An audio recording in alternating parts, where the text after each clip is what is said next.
so much in Miraculous Ladybug, and I heard this phrase that I find really interesting.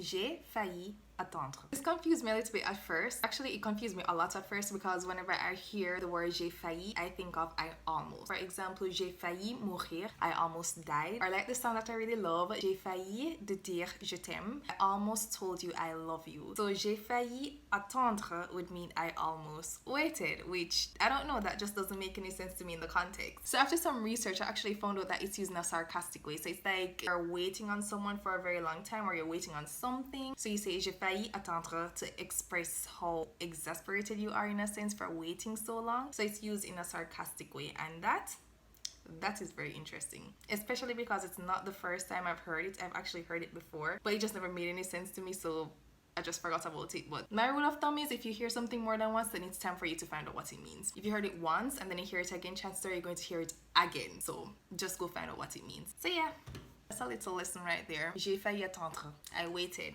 I'm waiting for you. I've been waiting for a while. Where were you? Alors, c'est tout, bisous. À la prochaine.